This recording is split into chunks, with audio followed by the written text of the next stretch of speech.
Subscribe करें हमारे YouTube channel साधना gold को और पाएं वीडियोस सबसे पहले। बेल आइकन दबाना ना भूलें।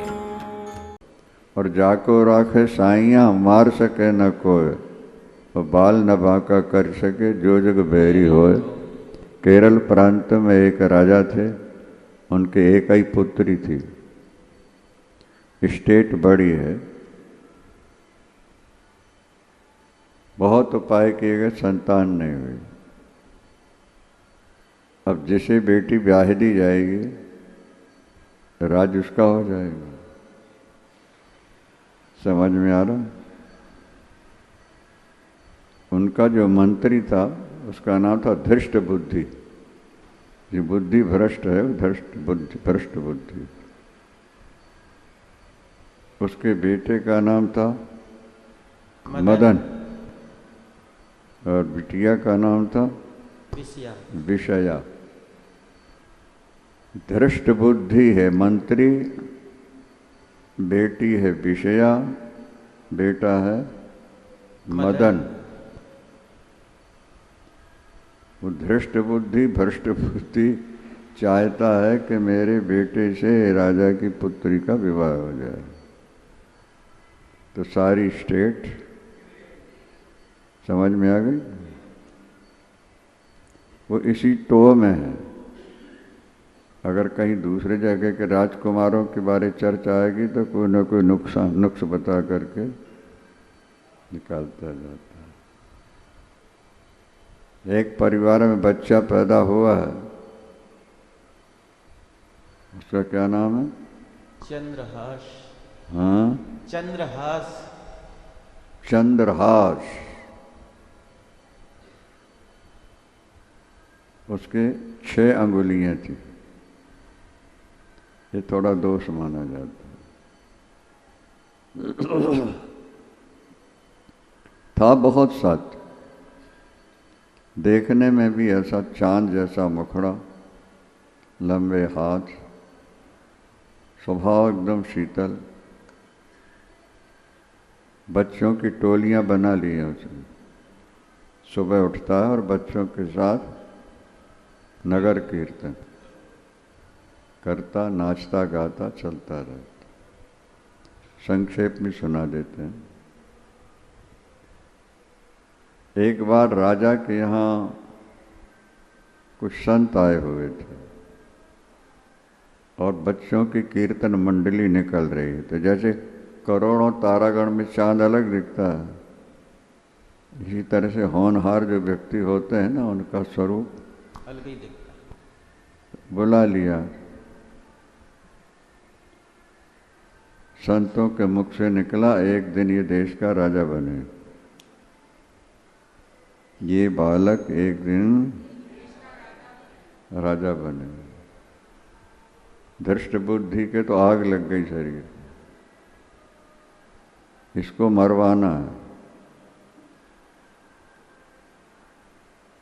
उसने अपने परिचितों से कहा, जल्लादों को बुलाकर अकेले में इसको पकड़ो, जंगल में ले जाके इसका सिर काट दो।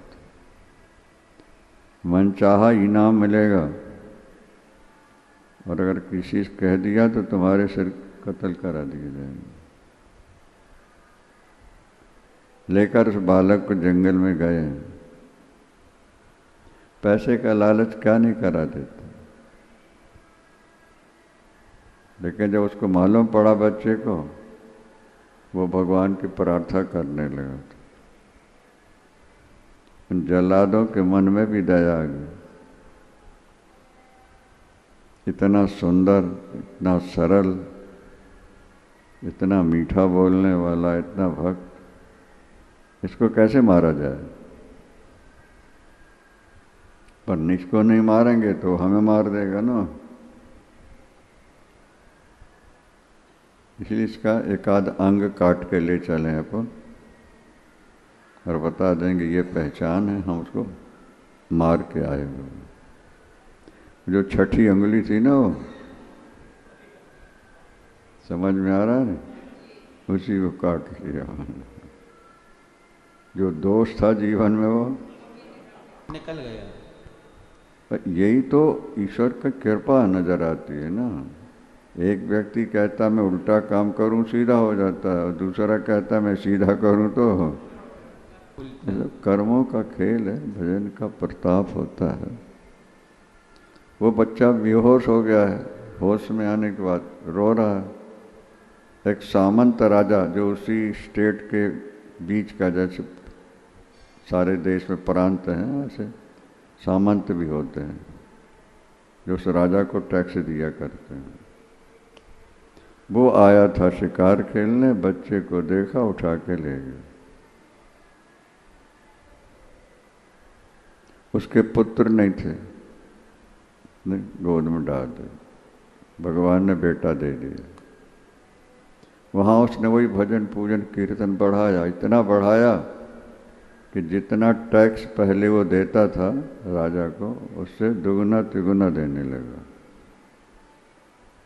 तो मंत्री ने सोचा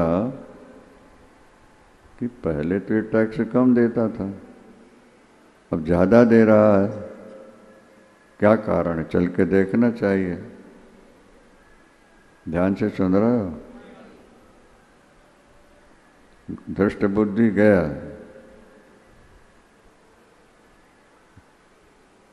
इतनी आमदनी कैसे? बोले जब से ये बेटा मिला है सरकार, दिन दूनी रात चौगुनी सिद्धि हो रही है, हर काम में सफलता मिल रही है, आमदनी बढ़ गई इसलिए टैक्स भी है। उसने देख लिया कहाँ मिला, कैसे मिला, और अंगुली कटी भी मिल गई ना। समझ में आ रहा है? नहीं समझ गया, ये तो वही है। अब मंत्री राजा से कहता है मैं एक आवश्यक बात भूल गया हूँ, मेरा पत्र मेरे बेटे तक कोई पहुँचा दे। उन दिनों मोबाइल तो थे नहीं, पर शर्त यह है कि कोई खास व्यक्ति जाए और पत्र खोले नहीं।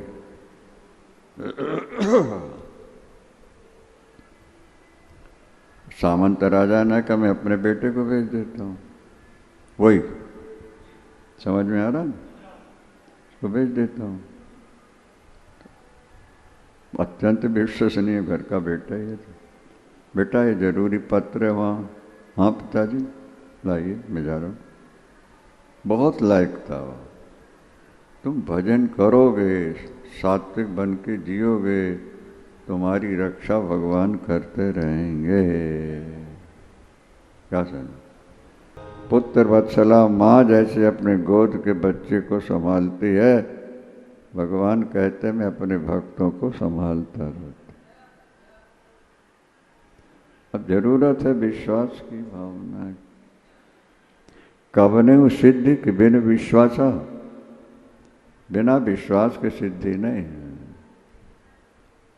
पर ईश्वर के आश्रित रह के काम करोगे, दिन दूने रात चौगुने बढ़ोगे, आने वाली समस्याओं का समाधान अपने आप देवता करेगा।